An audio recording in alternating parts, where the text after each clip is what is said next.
This is the 1993 Royal Melbourne Show, the largest dog show in Australia, with 6,500 dogs competing. Dog shows are an elimination contest, and here we have the last 7 dogs being judged for the award of Best in Show. This video is designed to lead you through to this level of competition.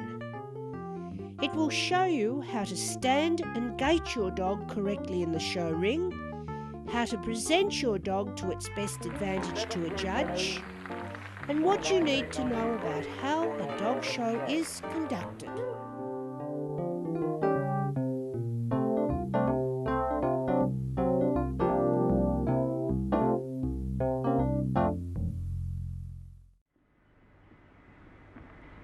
This is Ragtime. Ragtime is 8 years old. I'm going to show you how to set the dog up for the show. With your hand flat, place your hand underneath the chin. Then, with the other hand, place it underneath your body, pick the dog up and drop it so that its front is square and parallel. Then, you put the lead under the chin, you gather it up in your other hand, hold her head steady, then with your hand flat, you place it underneath, between the back legs, in the crutch, and you adjust her back legs. And lastly, adjust the tail to what is appropriate for your breed.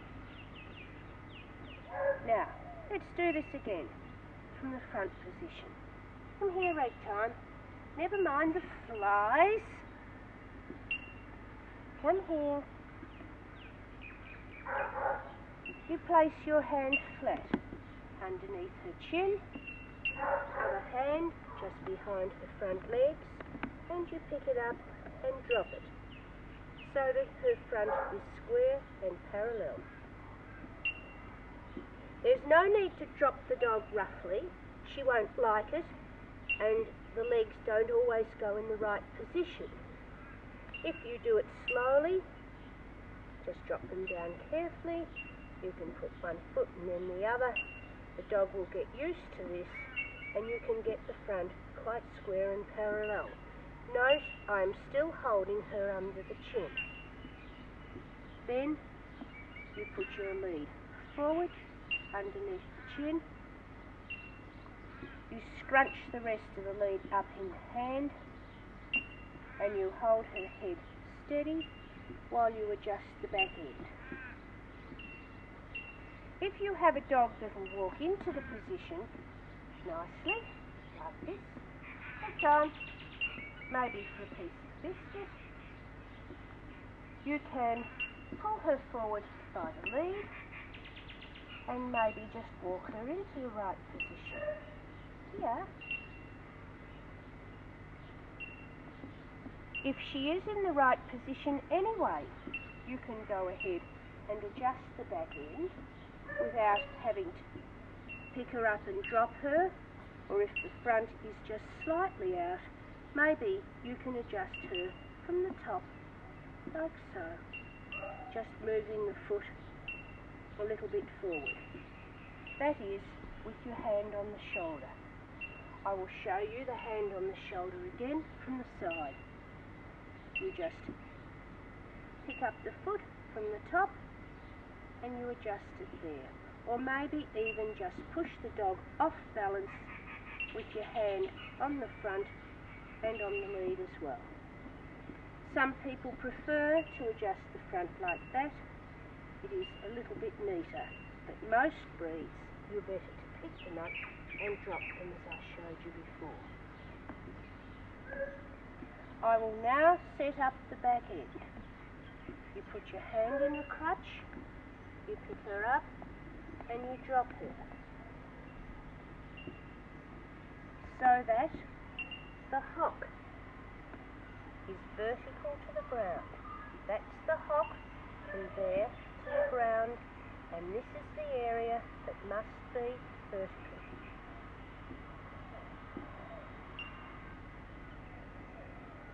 This gives the dog the maximum turn of stifle. That is the turn of stifle, the curvature in the back leg.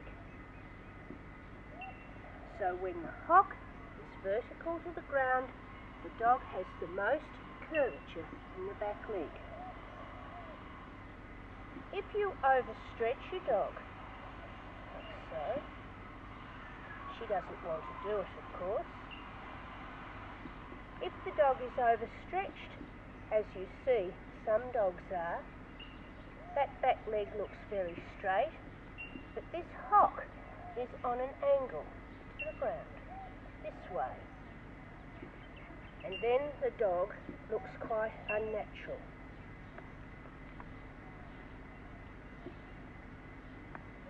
The hocks should be underneath the dog and vertical to the ground. On the other hand, if you don't have the dog stretched out far enough, and the dog's hocks are underneath it, like so, the hock is on an angle forwards. This is also an unflattering and an unnatural position for the dog, and if your dog has any imperfection in the top line, if the dog is set underneath itself or with the hocks forward like this, that will show up in this position. So it is important to put your hand in the crutch and adjust the back legs nicely so the hock is vertical to the ground, and teach the dog to hold the show pose like that.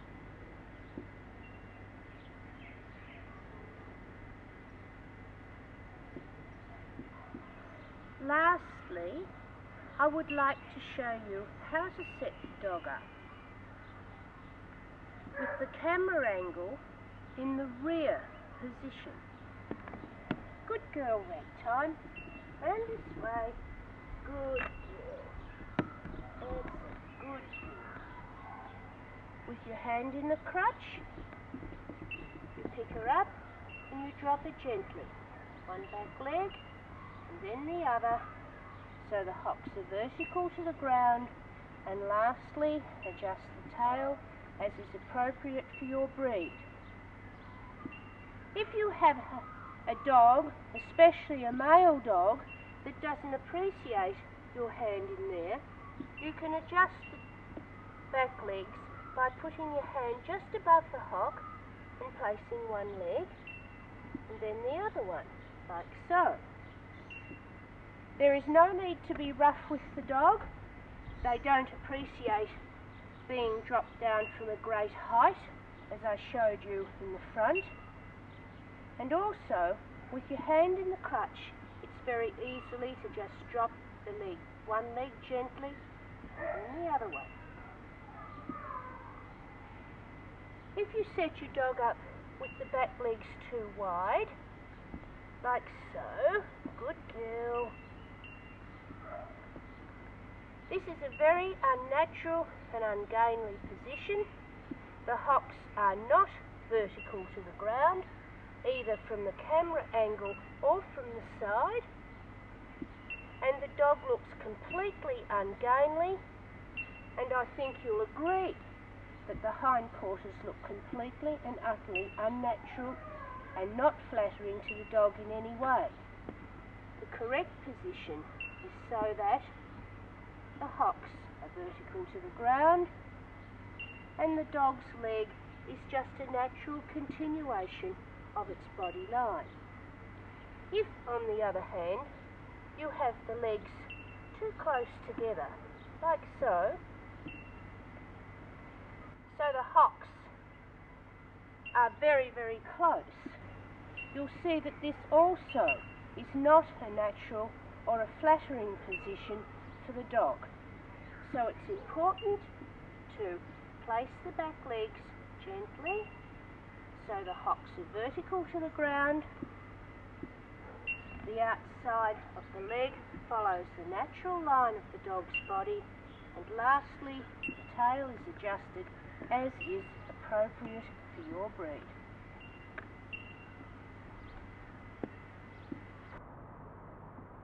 Some breeds, especially the Spitz breeds with their prick ears, and some of the working breeds, you use a different technique to get the dog standing in exactly the same position as I showed you before, but without placing the legs and without putting your hands on the dog at all. It's essential to train your dog at home. It's easier if you've got a hungry dog, a dog that loves food, and a dog that's animated. And although this technique is not generally used on an Airedale, I have here a bitch who is very animated, who is very hungry, who loves her food, and I will show you how I can walk her into place with a piece of biscuit or a piece of liver. Cookie, look what I've got. Num nums. Good girl. Stand. Stand. Bring his leg up. Back a little bit. Good girl. All done from the end of the lead. And there I have my piece of biscuit. Lots of praise. Good girl. We'll do it again. Look what I've got. Walk into place. Front straight. Keep moving her until the front is straight. One leg and then the other. Hocks vertical to the ground, and she will look at my piece of biscuit, and she has been trained to hold that position. Good girl. Yeah. Good girl. And round the other way. We'll do it again. Here. Front straight. Good girl. Hocks vertical to the ground. Ears forward looking at my biscuit. And there she's standing ready for the show ring. For those of you who have my previous videotape, How to Make a Show Dog, you will see how I start training my very young puppies from the age of 8 weeks. Very young puppies are taught to stand and taught to gait as they would in the show ring. And believe you me, dog shows are won or lost in the backyard and at home. And this training that you give your very young puppy plays a very vital part as to whether you are going to win or lose in the show ring. I have here an 8-month-old puppy. Rooster's his name. Rooster has just begun his show career, but I am still doing training at home, like this. Come here, Rooster.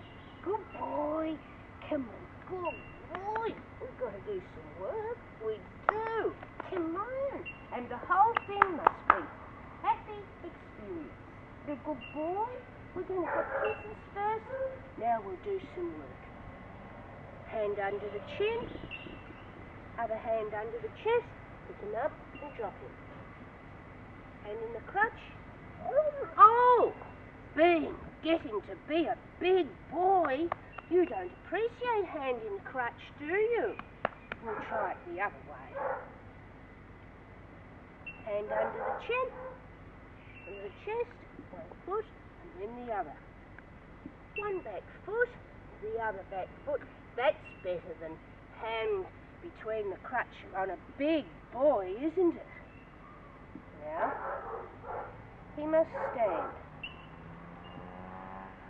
Oh, no, no, no, no, no. We'll try round the other way. Under the chin. One back foot, other back foot, and we'll stand. Judge might want to look around. Judge wants to compare you with all the other puppies. You've got to show that you're the best one. and the best behaved.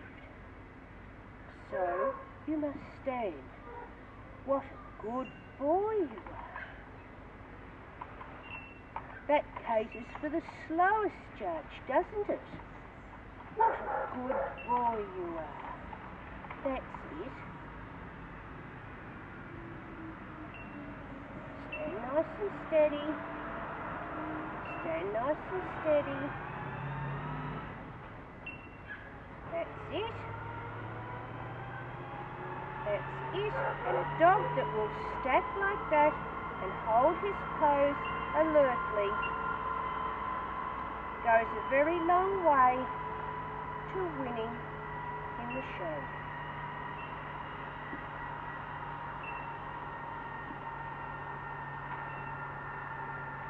Good boy. Good boy. Good boy. What a good boy you were. Good boy. Good boy. That's it, and lots of praise. As part of my show dog training, I further educate my young puppy down at the local shopping centre. In the reflection in the shop window, you can see exactly what the judge sees. Here there are plenty of distractions, and there are plenty in the show ring too. Training in familiar surroundings does not offer these diversions. Study the experts setting their dogs up, either from books about your breed, or ask, or just copy experienced people. Some breeds are set up slightly differently from others. For example, the German Shepherd has one back leg set further forward than the other. Many other breeds have peculiarities in setting up. In the shop window, you can gauge for yourself how your dog looks best for your particular breed when set up for the judge. Always have a look at the slope on the ground, and if the ring is on a slope, always stand your dog uphill.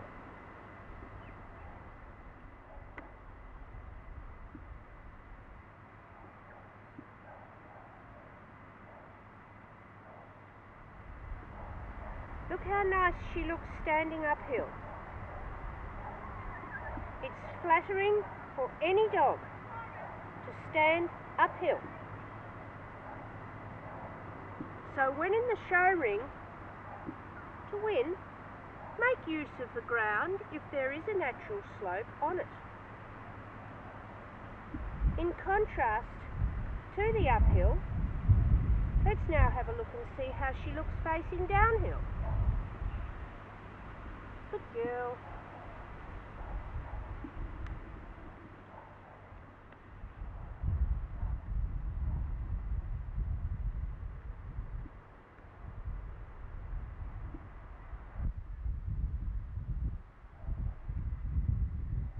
That is the dog on the downhill slope. Same dog, same setting up.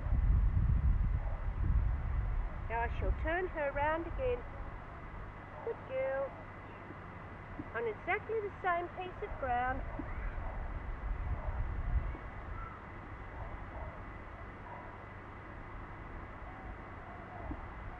And you will see how much more flattering it is for the dog to stand it uphill.